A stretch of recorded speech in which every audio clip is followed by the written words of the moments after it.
What it do, baby? Moi, je veux que quand vous ouvrez votre application de podcast, quel que ce soit, Spotify, Google Play, Apple Podcast, puis que vous entendez la tune, que vous entendez le What It Do Baby, ça vous met dans le mood relax, on oublie ce qui se passe dans le monde. Je sais, on release beaucoup de podcasts, ok? On en release un par 3 jours presque, mais c'est juste ça qu'on a à faire, puis tu sais quoi? Tu choisis le podcast que tu veux écouter, puis tu sais, j'écoutais un autre podcast, puis il y a un jeune homme qui disait, puis je vais être sûr de bien dire, c'est Thomas Middleditch, c'est mon partenaire du pod, Bruno Mercure, qui m'avait envoyé la clip. Il disait, tu sais, faut pas se sentir mal de rien faire et d'écouter des podcasts ou d'écouter des séries ou des... Parce qu'en faisant ça, là, ça veut dire qu'on respecte les règlements puis on fait ce qu'on a à faire en tant que citoyen pour assurer la sécurité de tout le monde. Donc, tu sais quoi? S'il faut que je sorte un pod à chaque semaine, je vais sortir un food pod à chaque jour, ma belle. S'il faut que je sorte un pod à chaque jour, je vais sortir un pod à chaque jour. Mais ce qui est indéniable, la vérité absolue, c'est que, god damn it, on a réussi. On a atteint 1000 personnes sur notre page Instagram et je l'avais promis, si on atteint 1000 personnes, je vous sors une entrevue inédite. C'est avec Louis Domingue, ancien gardien de but du Lightning de Tampa Bay, maintenant gardien de but il était ancien gardien de but avec les Devils du New Jersey, et là il est avec les Canucks de Vancouver. Et la raison pourquoi je voulais attendre puis que pourquoi c'est un podcast aussi important, Louis n'a pas de filtre. Lui, il a compris que sans restriction, c'était sans restriction. Lui, il a été all out. Il nous a parlé de Piquet Souban, de Steven Stamkos, il nous a parlé de la réaction des Québécois face à Carey Price. Moi, je vous dis, allez vous chercher une bière. Si c'est le matin, allez vous chercher un café, relaxer et regarder ou écouter le Louis Domingue Show. Ça vaut la peine. Avant de passer à l'entrevue, je vais vous dire merci. C'est votre podcast. C'est le podcast du peuple. Je vais répéter, je vais continuer et répéter de le dire parce que si c'est pas de vous autres, il n'y a pas de podcast. Moi, je fais pas les affaires pour que personne l'écoute. Puis à chaque podcast qui sort, le nombre de personnes qui l'écoutent grimpe. Vous m'impressionnez, vous me faites capoter et à chaque pod, je vais dire merci, le pod du peuple. Puis, continuez à le poster sur les réseaux sociaux, continuez à mettre des stories, continuez à encourager les gens à suivre la page. On est rendu à 1000, let's go for two. On s'en va à 2000. C'est exactement là qu'on s'en va. Puis, maintenant, à ce moment-ci de ta journée, tu t'en vas nulle part d'autre à part aller écouter Louis Domingue pour vous récompenser d'avoir atteint 1000 abonnés sur Instagram. So, Louis Domingue, let's go, baby. Let's go! Yeah, podcast sans restriction, encore une fois. Nous, sur le podcast, on a juste des A-listers. On a eu Félix Auger-Aliassime, on a eu Thomas Chabot, Chris Letang, on a eu Marianne Saint-Gelais, Joanie Rochette. On a juste les A, et ça continue, Mélodie Daou, ça continue avec my guy, Louis Domingue. Comment ça va? Un vieux de la vieille pour Kevin Raphaël, Louis Domingue. On a déjà fait une entrevue dans un garde-robe d'une aréna pendant un été là, à Québec. Je sais pas si... Wow, tu te rappelles de ça, Vic? C'est dans mes malades! Les vieux débuts de Kevin Raphaël. Toi, là, t'as le début for real de Kevin Raphaël. Toi, là, t'as le day one, là. Oui, c'est moi qui t'ai mis sur la map. Je vais prendre toute le mérite. Pour vrai, ben gars, pendant qu'on parle de ça, moi je me rappelle qu'on faisait le montage, j'étais comme yo, thank God que Louis était là parce que il y a des gars qui ça leur tentait pas de répondre à mes questions. Ma question c'était c'est quoi votre pick-up line dans les bars? Les gars ils me connaissaient pas, ils voulaient pas me répondre là. C'est même trop vrai, t'es embarqué là comme t'es embarqué fort dans la ligue là, tu sais. Kevin Raphaël. Ouais. J'ai été sans restriction day one, mais là, moi je veux savoir comment toi tu vas, tu sais, comment ça se passe de ton côté, le confinement. Ben écoute, comme le reste de ma saison, je te jure, ma fille vient de rentrer. T'es pas supposé de dormir, toi? Non, c'est au téléphone. C'est parfait. Ben, honnêtement, c'est exactement comme ça que ma quarantaine va. ta petite fille elle rentre pendant tes podcasts.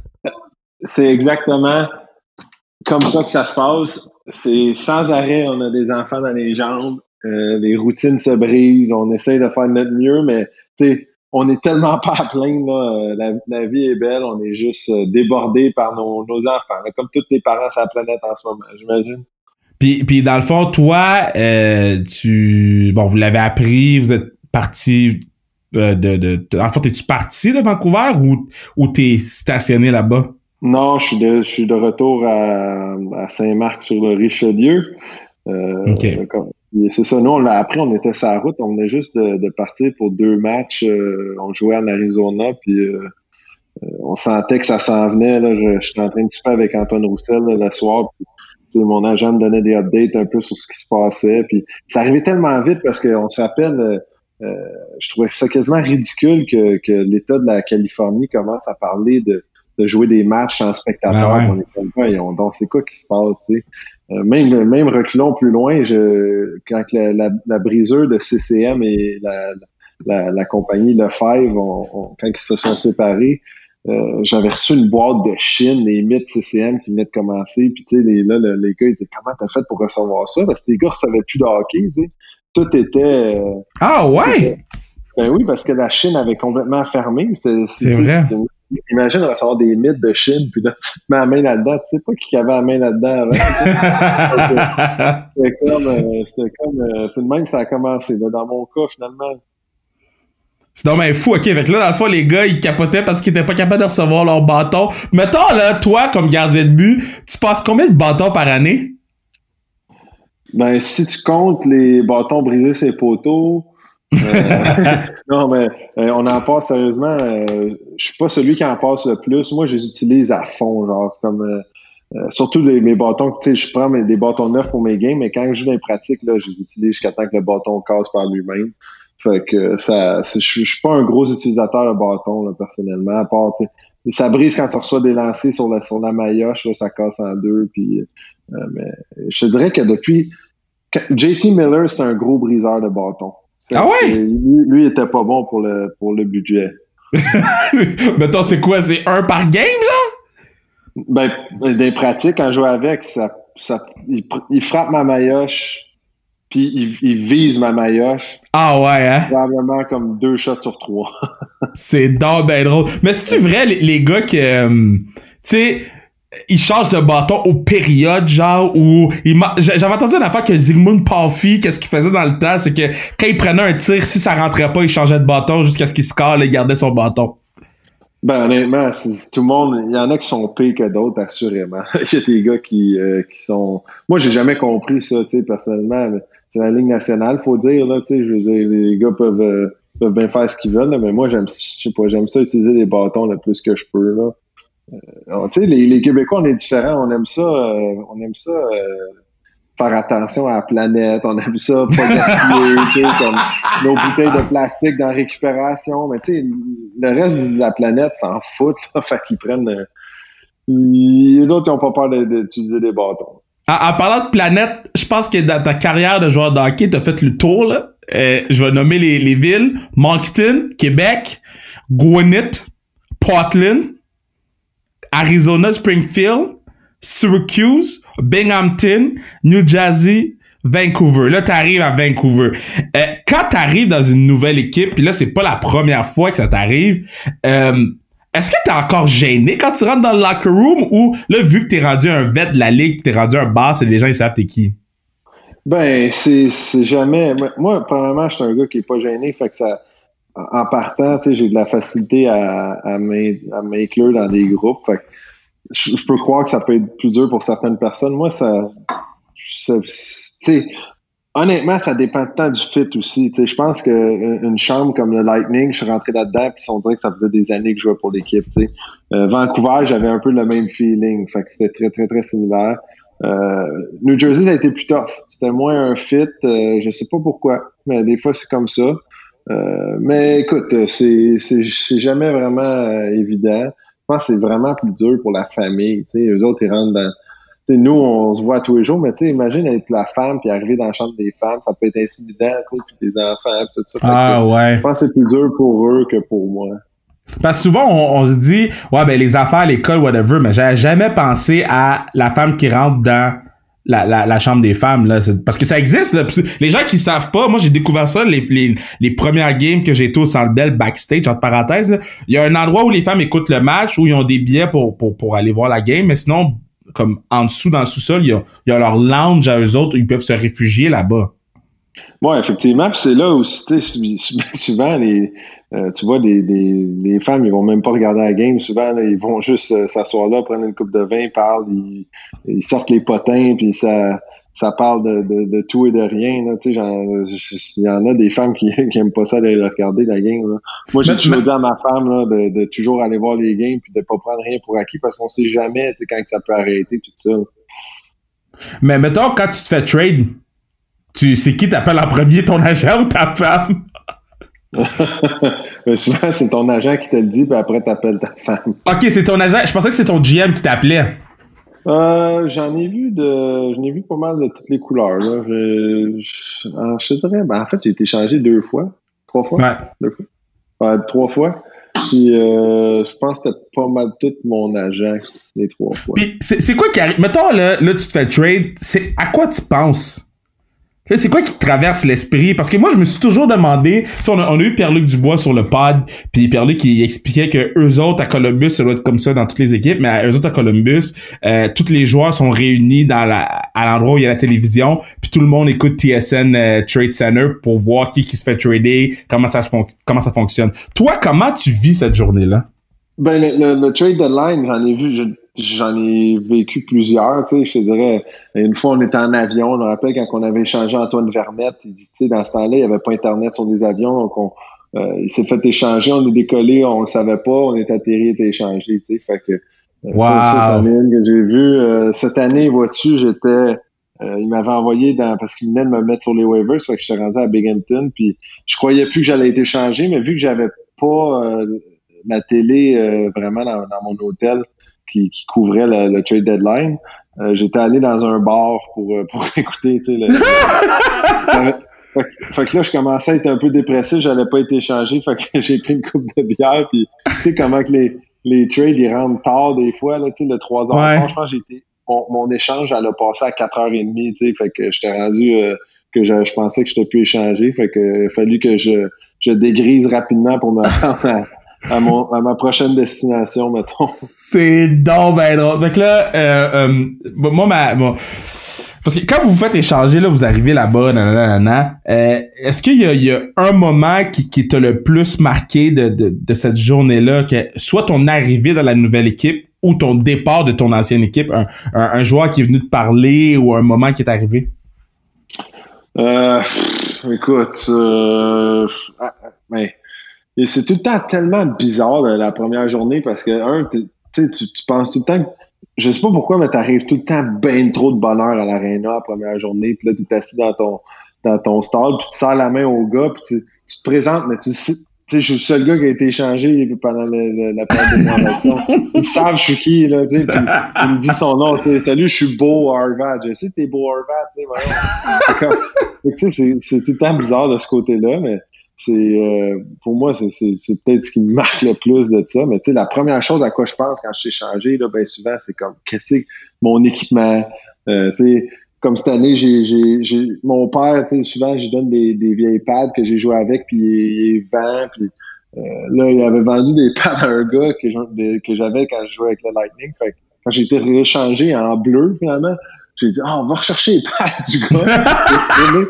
Il est retourné chercher les pads du gars, il a donné mes pads rouges contre mes bleus.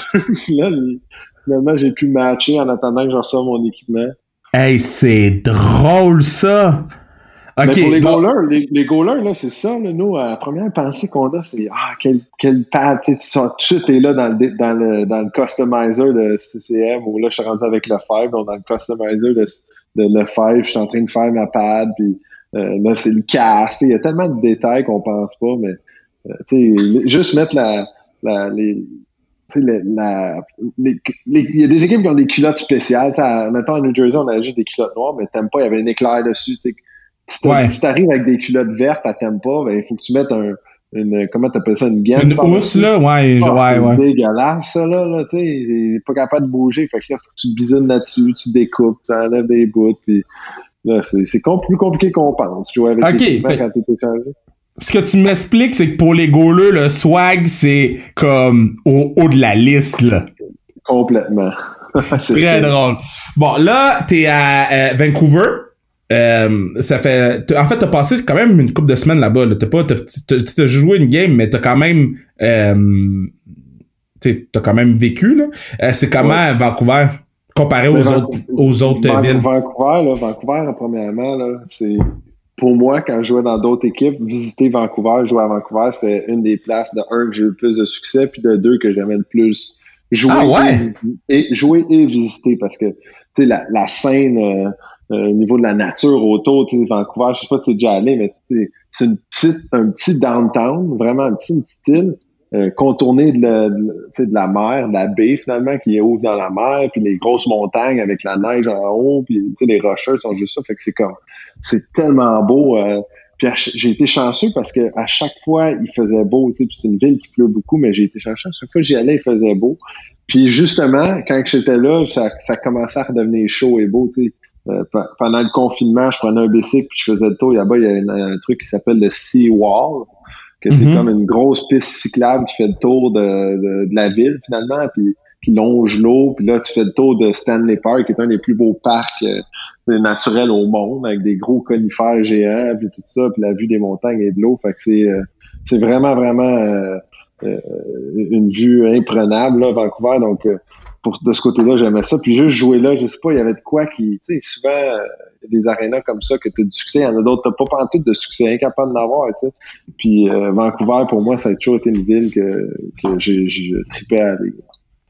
Une des premières choses que j'avais demandé à Mathieu Joseph lorsqu'il était venu sur le Kevin Raphaël Show, c'était par rapport aux trucs que tu faisais après les victoires, là, les trucs sur les caméras. Là, t'étais arrivé sur un motocross, t'avais fait le bouncer.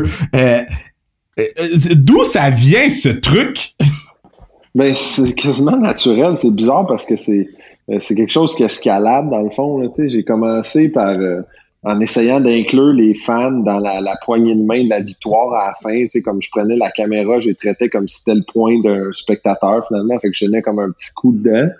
Puis quand j'arrêtais, des fois je le faisais pas, puis là les fans ils m'écrivaient sur les médias sociaux après, pourquoi tu le fais pas? Non, on aime ça quand Puis là, ça a escaladé. Puis à un moment donné, je rentrais avec une boîte de carton sur la tête. Puis tu sais, les choses ont commencé à être un petit peu plus rigolo, si on veut. Puis quand je le faisais pas, genre vraiment, là, ça a commencé à... Là, le monde, il s'attendait là. Hey, moi, je suis resté debout là pour voir ça. Puis là, tu fais rien. Là, j'ai continué d'en faire. Puis là, finalement, à un moment donné, j'ai trouvé une pièce dans l'aréna qui est comme la brigade qui anime les matchs, là, ils ont tous leur déguisement, puis les bébelles là-dedans, puis dans le fond, c'était comme quasiment si tu veux t'équiper pour aller jouer au hockey, tu vas au Rousseau Sport, ben ça, c'est la même chose. T'sais, dans le fond, là, c'était si tu veux entertainer les fans, faut que tu ailles là-dedans. Fait que, comme il y avait tout, là que j'ai trouvé le motocross, j'ai dit, tu m'amènes le motocross. Il y avait un gars qui m'amenait mon motocross après les games pour que j'aille faire. Tu sais, là, un moment donné, c'était des chalumeaux avec du feu, puis ça a juste escaladé jusqu'à temps qu'on joue sur la route à Ottawa, puis que j'aille trouvé. J'étais blessé ce game-là, puis j'étais en arrière, mais il y avait c'était un débarras finalement de l'aréna, puis j'ai trouvé un tapis rouge avec des cordes de vélo là pour j'avais déroulé le tapis rouge sur notre 60e victoire. Fait après ça, j'ai comme fait OK, j'ai dit aux fans, j'ai envoyé un message, j'ai dit OK, c'est fini, c'était mon dernier là, on s'en va dans les séries, je peux pas faire le clown. Mais non. Puis est-ce que les autres joueurs des autres équipes t'en parlent? Ouais, ils ont vu. C'est quelque chose qui, tu sais, à la blague, on en parle. Les gars, mais est-ce qu'ils chirpent? Non, ça l'a jamais. J'ai jamais eu de négatif à part peut-être les gars de notre équipe. Tu sais, c'est partagé. Il y en a qui aimaient ça ou tu sais, les Russes, je sais que ça les achalait. Tu sais, il y a des gars qui ça l'achale, je sais pas pourquoi. La Ligue nationale, faut rester comme dans un moule. Hein, tu sais, les gars qui sortent un peu du moule, c'est jamais tout le temps bien vu, mais tu regardes, mettons, la vidéo de cette soirée-là à Ottawa, puis tu vois la réaction des gars, parce que moi, je suis dos à la caméra, finalement, puis tu vois toute la réaction de chaque gars. Ça te dit exactement qui aimait mes affaires, puis qui aimait C'est très drôle. Bon, Là, on arrive. Juste avant une chose, je voulais commencer l'entrevue avec ça, puis là, on a rentré dans les échanges tout, mais je veux juste m'assurer qu'on ait le temps de bien expliquer le projet de ta sœur que je trouve phénoménal. Donc, ta sœur va prendre des photos des gens qui sont en confinement, elle prend des photos d'eux devant leur maison, elle respecte les règlements, là, elle se tient super loin. Parlons un peu de ce que ta sœur fait. Ben, en fait, elle reprend un projet qui a vraiment explosé d'ailleurs aux États-Unis. Là, ça s'appelait je pense que c'est the Front Step Project. Donc, elle a décidé de reprendre ça version québécoise. Puis c'est une manière un peu d'immortaliser. C'est une période unique de solidarité communautaire qu'on passe au travers en ce moment. Donc, pour elle essaye de ramasser des sous pour un peu aider les entreprises de chez nous qui ont fait des pieds puis des mains pour aider justement le système de santé, ou tu penses à juste une compagnie comme Bauer à Mirabel qui font des marques. On sait que c'est une compagnie à haut budget quand même, là.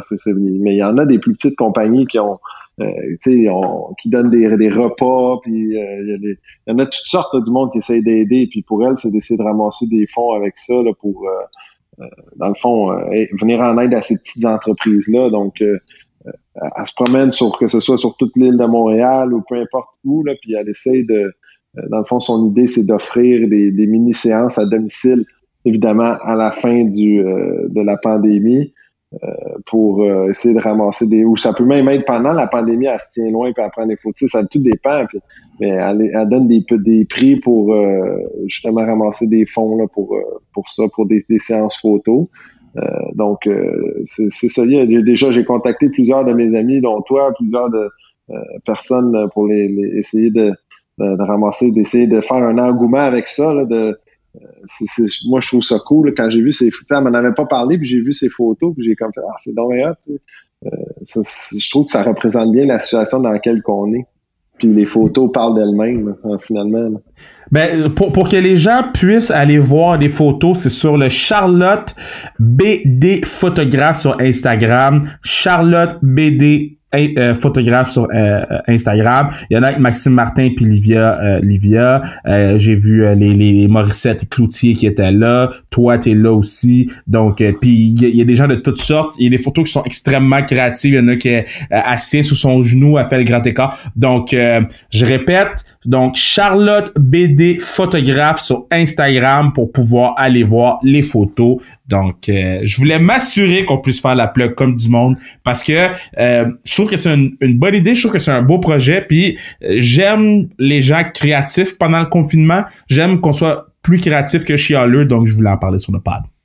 Ouais, c'est bien gentil de ta part. Évidemment, elle va être en mesure de vous expliquer pas mal mieux que moi c'est quoi son projet.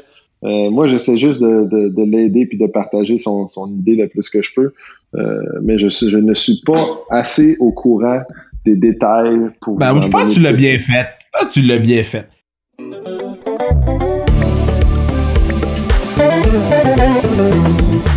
Sérieusement, je sais pas si on peut gagner un prix pour les soundtracks des pods. Comme nos deux soundtracks sont incroyables.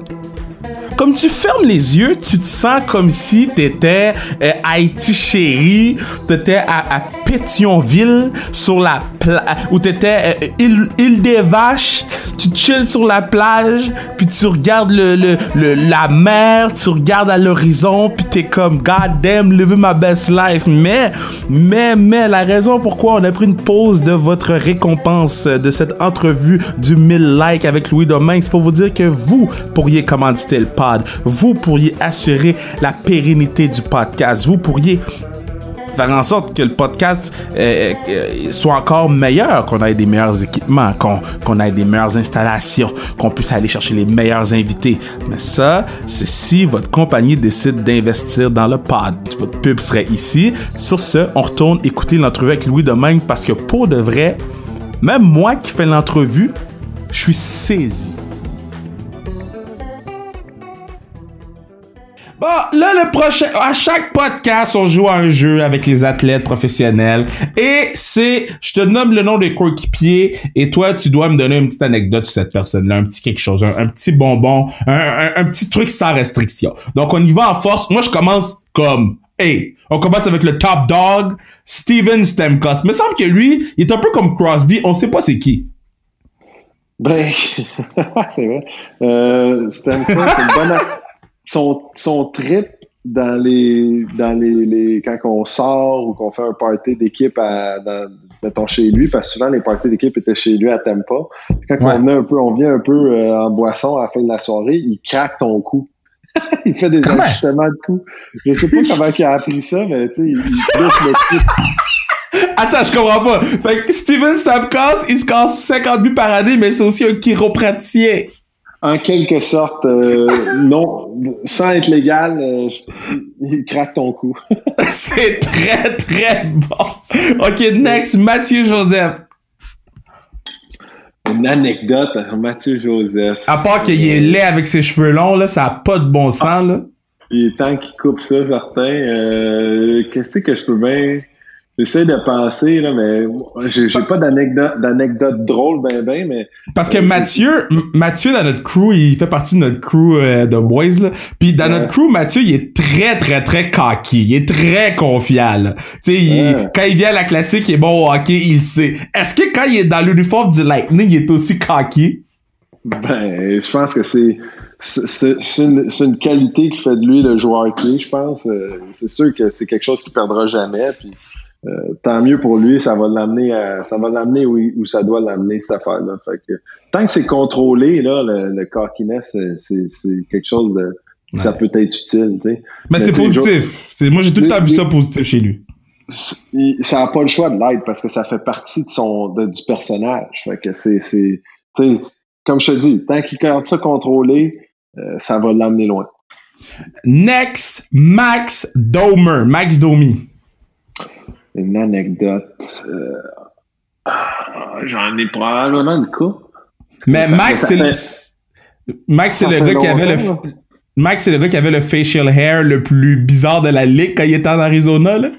Ouais, mais là, ça, c'est les gars cette année-là, il y avait Jamie McGinn, Mike Smith, puis lui, qui avait un bet toute l'année. Il fallait qu'il se laisse pousser la barbe, puis je pense que celui qui a coupé, le premier qui a coupé, il fallait qu'il donne 2000$ à chaque gars, une affaire de même.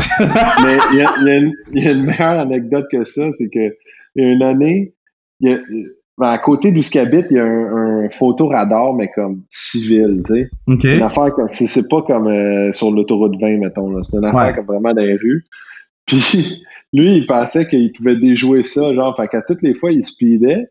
Puis il faisait de quoi de spécial ses photos. Puis, un moment donné, on a reçu un dossier à l'aréna avec toutes ses contraventions, puis les photos comme il y avait une tuque de Noël, tu sais, de Père Noël, il y avait toutes sortes de photos, là, il faisait des faces, tu sais, comme là, finalement, il s'était réussi à sortir de ça, je sais pas comment, mais c'était hey, c'est très bon, ça, c'est très, très bon.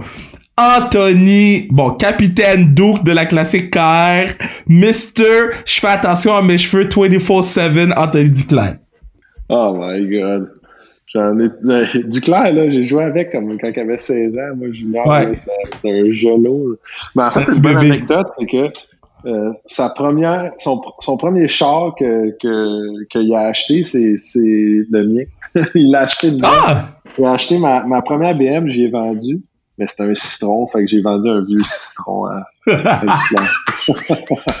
Est-ce que Duclair, il sait que tu as vendu un citron? Ben oui, ça oui. OK. Au moment de la transaction, par contre.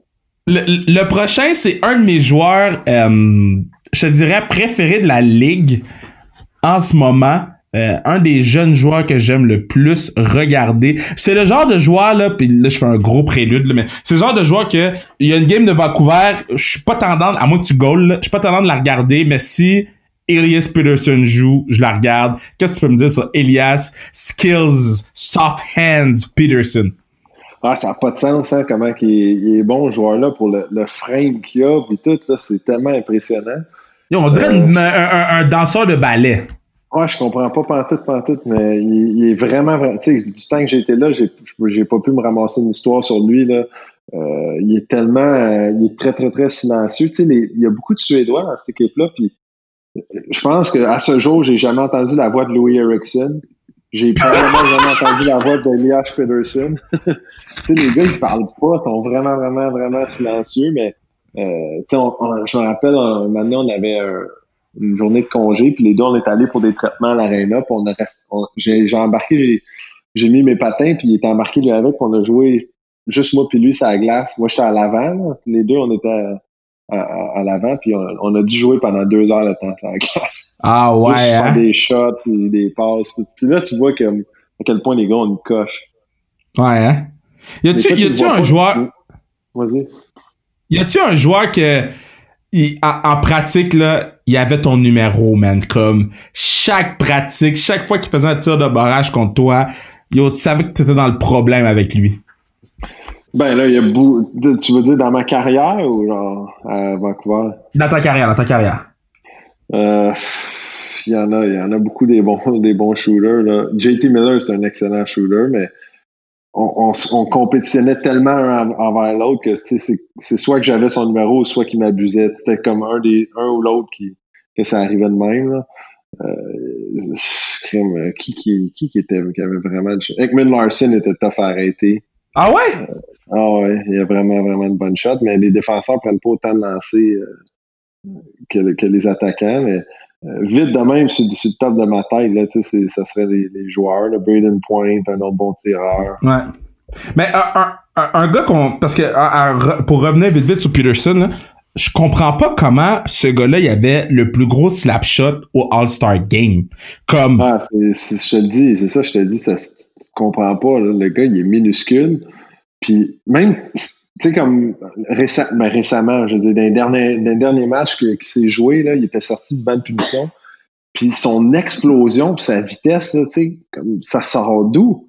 Je comprends pas, tu sais, il y a des gars, ils peuvent s'entraîner, là. Shane Doan, c'était un cheval. Ouais. Comment ça qu'il est pas vite, puis lui, des petites jambes, puis c'est poum, 100 000 à l'heure, là, même une vitesse, je comprends pas. C'est des phénomènes, là, ces gars-là, là, c'est ça que c'est. Ben, Shane Doan, c'était mon prochain que j'allais te mentionner, donc tu m'as tiré l'herbe sous le pied. Shane Doan. Shane Doan, c'est le meilleur humain que j'ai rencontré de ma vie. Point final. Le meilleur humain, point final. Un gars de Bastard, il avait 40 ans quand je jouais avec. Je n'ai jamais entendu sacrer. Tu sais, un gars de 40 ans qui dit fudge en plein l'adrénaline dans le tapis, là, quand il crappe un arbitre, là. Wow. C'est quand même impressionnant. Puis, tu sais, c'est juste tout ce qu'il fait. C'est comme mon père, là, il l'appelait quand on avait des dad strips, là, mon père, il l'appelait, tu sais, c'était le Jean Béliveau des temps modernes, là. C'est tout simple que ça, là. Prenait le temps de parler, tu sais, quand j'avais été repêché dans les camps, là, tu sais, j'avais 19 ans, 18 ans. Personne te parle vraiment des gars, mais lui, il prenait le temps de te parler, il t'offrait de te ramener chez vous, tu sais, c'est juste un bon gars. Juste un bon monsieur, un père je pense qu'il a 4 enfants, tu sais, c'est juste, le gars, il est parfait, là, finalement. C'est un good guy. Ouais, vraiment. Ah, très cool. Moi, j'aime... Ce que j'aime le plus de la Ligue nationale, c'est vos surnoms. Et de ce que je comprends des surnoms à travers le podcast et à travers mon expérience avec les boys, c'est soit en I, ou soit en E, ou soit en N. Demain, c'est quoi?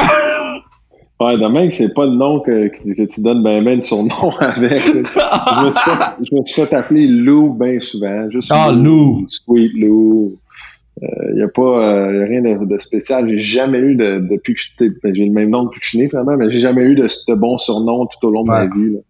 Avant la fin du podcast, je vais t'en trouver un. Si tu pouvais être gardien de but pour une run de Coupe Stanley avec une équipe qui l'a déjà gagné, là, que ce soit les Hurricanes de la Caroline 2006, que ce soit les Red Wings de Détroit dans des années 2000, si tu pouvais genre claquer des doigts puis être gardien numéro 1 d'un des clubs qui a gagné la Coupe Stanley au courant des dernières années, ça serait qui? Ce serait quel club, en fait? Je pense que une ville qui, pour avoir joué à Tampa, là, la run avec Saint-Louis puis le Caroli, je pense en 2004-2005. 2004-2005. Je Je pense que ça, c'est malade, là. C'est de donner la première coupe à une ville, je pense que c'est la best. Sinon, probablement LA, ça pourrait être cool, ça, quand ils ont gagné en overtime. Une victoire en overtime. C'est drôle que tu me parles de ça, parce que en attendant d'embarquer sur le podcast, je regardais les buts sur YouTube, le but le plus marquant de chaque équipe de la Ligue nationale.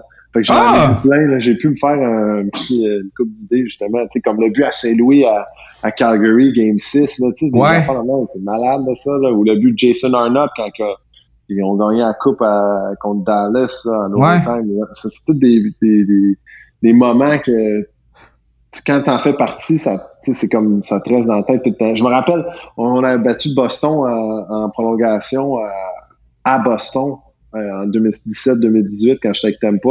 Je pense que j'étais le premier gars dans la pile. Girardi a scoré, je roulais pas, puis j'étais le premier gars qui était serré dans ses bras. J'ai tellement sauté. Tu sais, comme l'adrénaline est malade en série, c'est comme indescriptible. Est-ce que c'est difficile de tu sais, là, tu sais pas si t'embarques. Tu fais ta routine de journée, là, puis là, tu sais pas si tu vas embarquer dans la game, puis là, il t'embarque, là. C'est quoi le feeling? C'est quoi le processus lorsque t'es comme, bon, OK, là, j'embarque? Ouais, c'est bizarre. C'est pas pareil, c'est sûr. Mais écoute, ça m'est arrivé plein de fois. Je pense pas qu'il y a vraiment eu des fois que ça a mal été. C'est comme si t'es tellement... tu sais, il n'y a pas de stress parce que t'embarques comme... T'as pas le temps de penser. Tu joues.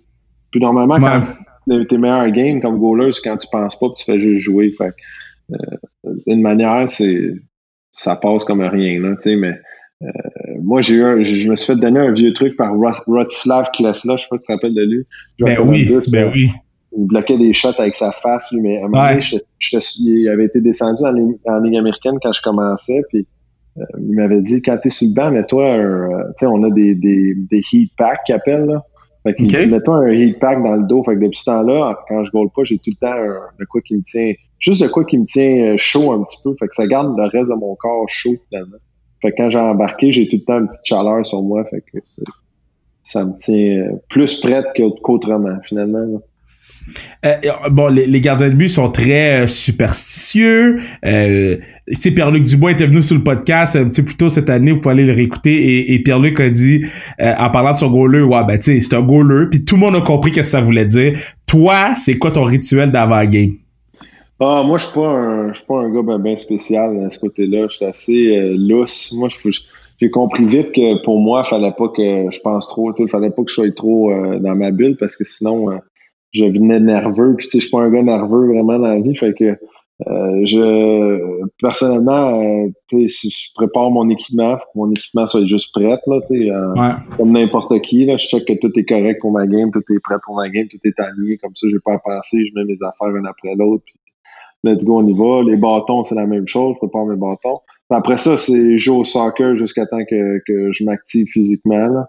Qu'on joue au soccer, les gars. Tu sais, il n'y a pas tant que ça de goalers qui font ça, surtout pas les matchs, quand ils jouent des matchs, mais moi, il faut tant que je joue au soccer. C'est très long. Après ça, je m'habille, puis je pense à mes affaires rendues là, mais il n'y a rien vraiment de spécial là, dans ma manière d'agir. Tu suis-tu un peu? As-tu le temps de suivre qu'est-ce qui se passe dans la ligue? Oui, absolument. Je suis à l'affût de pas mal toutes les ligues au monde, quasiment, si on veut. Ah ouais, comment ça? Je sais pas, je tripe statistique. J'aime ça suivre les ligues, j'aime ça suivre les highlights, j'aime ça voir qui s'en vient. Tu sais, j'écoute beaucoup d'highlights de la GMQ. Ouais, après, je fais tant mon tour, je check qu'est-ce qui s'est passé en Ligue nationale, donc je check tous les highlights de chaque game de la Ligue nationale. Après ça, le soir, mettons, quand j'arrive chez nous, ben chaque soir. Puis après ça, je passe à la Ligue américaine. Je check vite fait les stats de la East Coast parce que j'ai déjà joué là, mais je commence de moins en moins à regarder ça. Mais je fais le tour de la GMQ toute l'année. Je suis pas mal tous les jours, je check les stats. Wow, ça m'impressionne quand même. Mettons, toi, tu le vois, là, Alexis. Alexis, est-tu si bon que ça? Es-tu Crosby level bon, là? Ben là, ça, c'est un autre niveau, là. Tu peux pas vraiment comparer je pense que ça serait pas lui faire une faveur de le comparer à Crosby, mais tu vois que le talent, puis c'est un gars qui est physiquement prêt, je pense. il va être très, très, très bon. Moi, je comprends pas qu'il y ait déjà du monde qui je pensais qu'il était unanime, puis là, aujourd'hui, je vois une affaire comme si Détroit, si on le premier choix, il prendrait le gars de l'Allemagne. Mais non.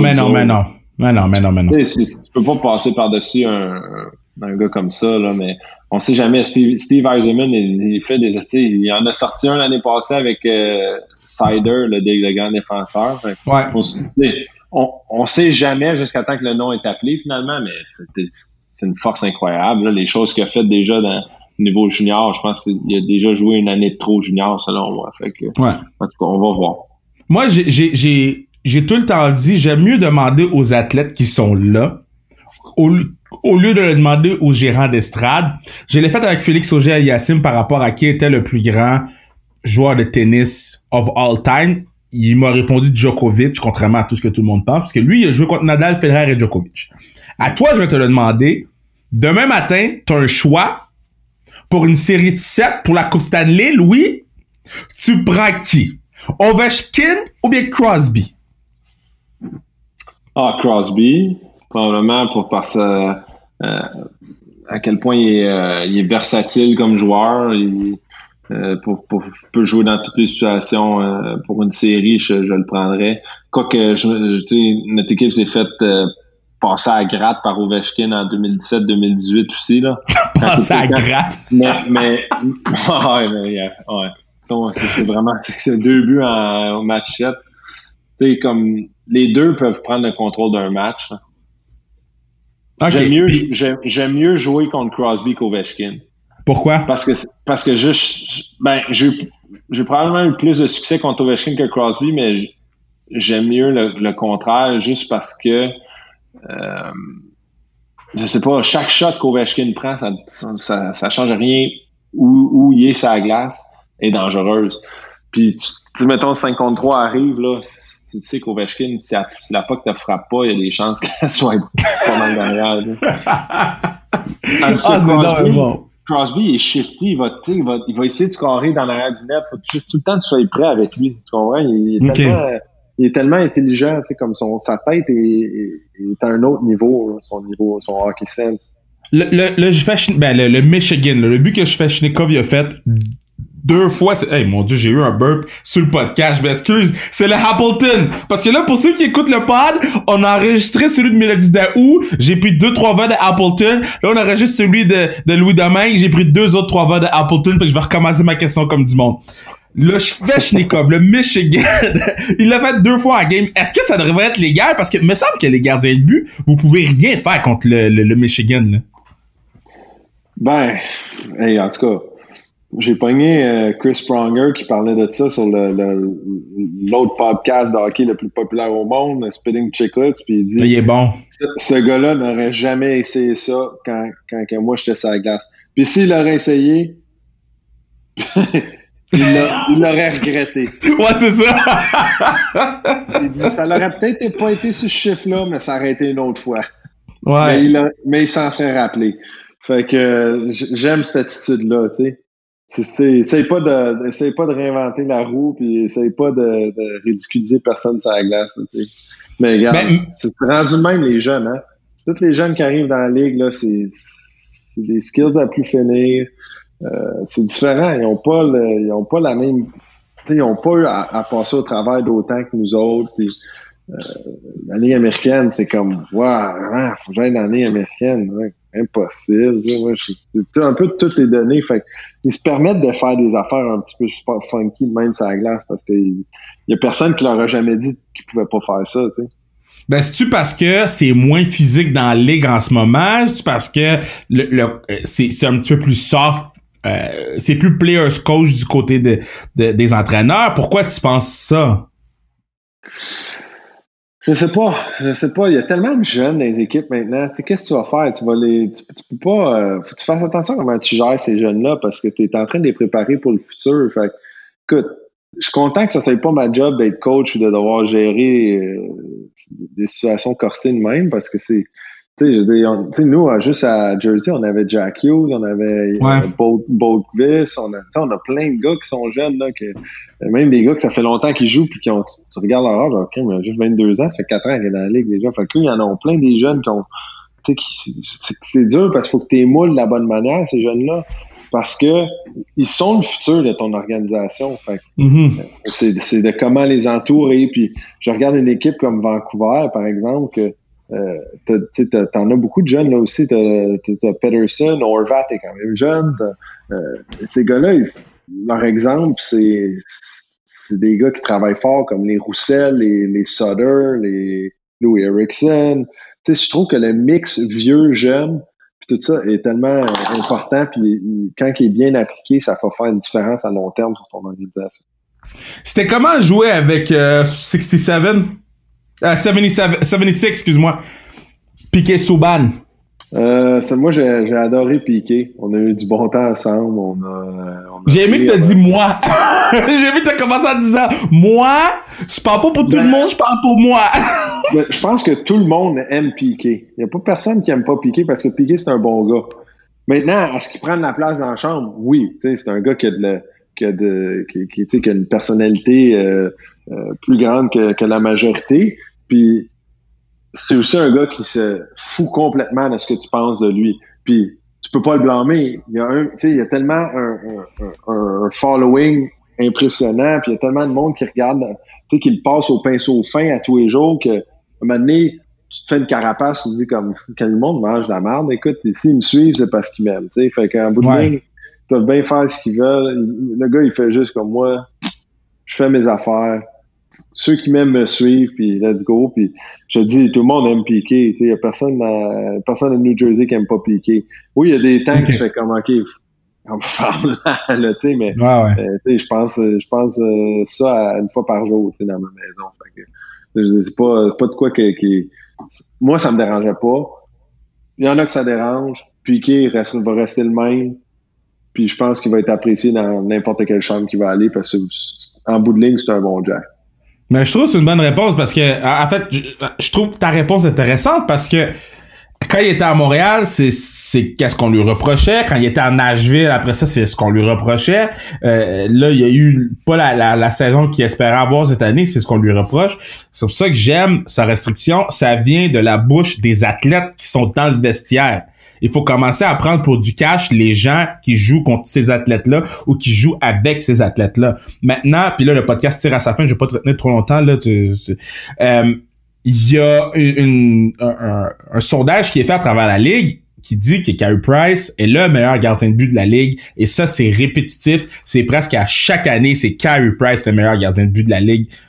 Pourquoi tu penses qu'à Montréal, on a de la misère à apprécier 31?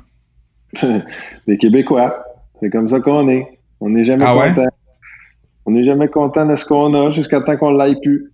C'est comme ça que c'est. Puis écoute, Carey Price, il a peut-être pas tout le mérite qu'il devrait avoir parce que selon moi, si le Canadien espère gagner, il faut qu'il espère gagner avec Carey Price parce que c'est la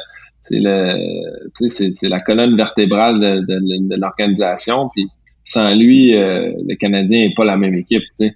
Puis pas seulement par ses performances, mais ce qui amène comme charisme, juste sa présence probablement dans une chambre de hockey rend le Canadien meilleur. Je pense que sa présence sur la glace rend les joueurs meilleurs. La raison, c'est un gars qui ralentit le jeu par la manière qu'il joue, par à quel point il est calme, puis bien malgré tout, si tu regardes comme faux, c'est un gars qui est ultra rapide. Fait que, il a tous les atouts du monde pour être le meilleur, puis il est le meilleur. Je pense qu'il y a des jeunes comme tu penses à Vasilevski qui probablement va le surpasser au niveau de toutes les statistiques que tu peux imaginer. Moi, en ce moment, si j'avais un gars à prendre, je pense que je prendrais Vasi juste parce que c'est une force de la nature à jeune âge, tu sais. Puis c'est un gars c'est un gars qui veut être meilleur aussi, tu sais, mais pour moi, c'est l'élite de la Ligue, ces deux-là. Bon, je t'écoute parler puis je me dis à quel point ce gars-là va avoir une après-carrière exceptionnelle comme analyste. Là, est-ce que c'est quelque chose à quoi tu penses ou là tu te concentres, tu sais, est-ce que Parce que pour de vrai, moi, je prendrais du Louis Domingue dans ma télévision. M'en fous du poste, que ce soit TVA Sport, RDS, Radio-Can, là. Je prendrais du Louis Domingue. Est-ce que c'est quelque chose qui t'intéresse? Ah, c'est sûr. Puis je te dirais que ça me passe de plus en plus dans la tête, surtout quand les choses vont mal, puis que là, tu te retrouves, ça fait 3 équipes de l'année, les comme crime, ça t'es-tu à sa fin, ça, ou c'est quoi, là, c'est quoi qui se passe? Fait que je m'en suis, je sais, c'est la question m'a passé, tu sais, je suis comme, je me rappelle quand que j'avais pas d'équipe, j'étais entre l'Arizona puis Tampa, j'étais comme, j'arrête tout ça, puis je vais juste travailler à la télé, là, puis on passe à autre chose, on passe à la prochaine étape de ma vie, mais tu sais, si tu me connais, tu comprends l'affaire. Moi, je veux tout faire. je veux être, je veux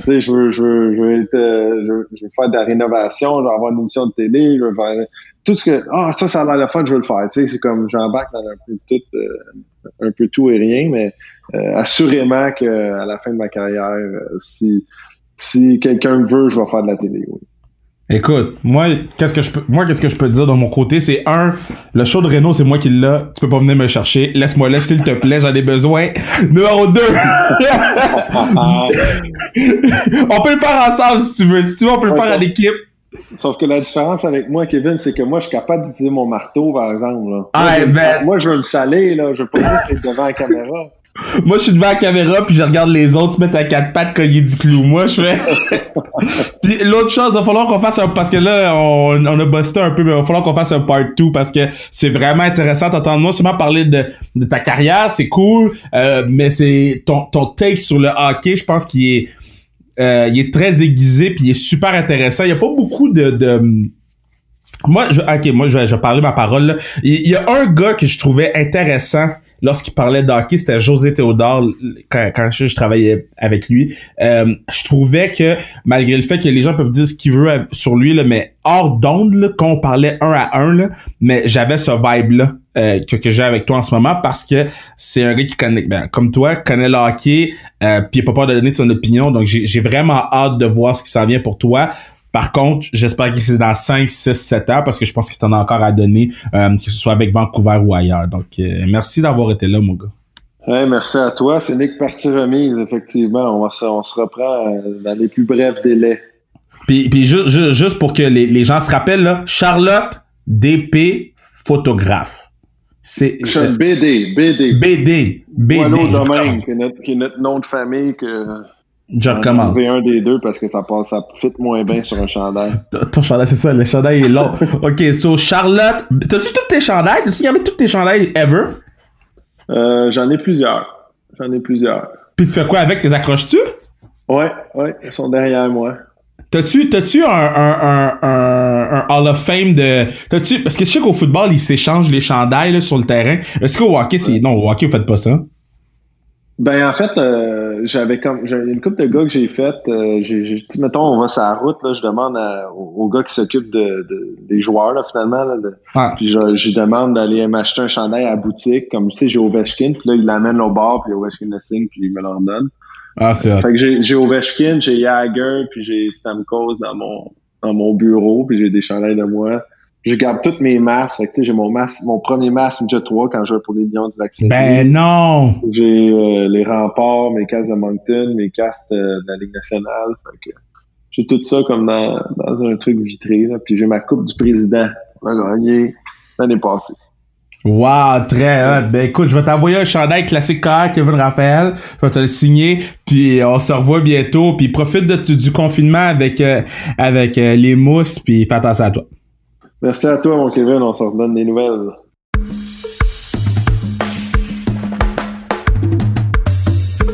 Bon, j'espère que vous avez apprécié votre cadeau du 1000. Écoutez, on continue. On va aller chercher 2000, puis je vais avoir un autre cadeau. Alors, nous, il n'y a aucune limite. Maintenant, avec les podcasts en anglais, ça nous permet d'avoir un plus gros reach. Puis nous, on va appeler tout le monde, n'importe qui, n'importe où, n'importe quand. On n'a peur de personne, on n'a peur de rien, puis on y va. On va de l'avant. Il n'y a aucun artiste ou athlète qui est trop gros pour que je puisse essayer de les avoir sur l'entrevue. Peut-être à part LeBron.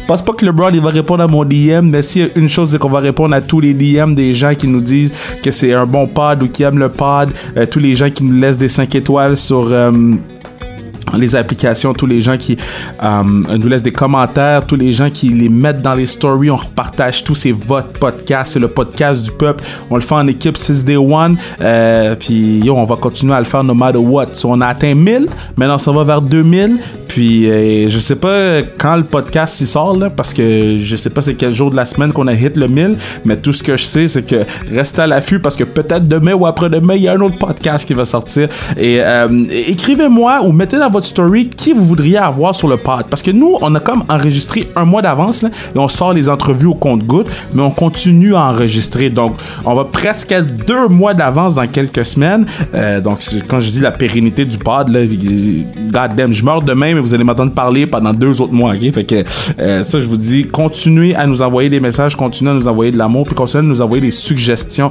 C'est pas obligé d'être des athlètes super connus de tout le monde, on peut faire découvrir les athlètes sur le podcast, on peut faire découvrir des sports sur le podcast, on peut faire découvrir des coachs sur le podcast, des artistes.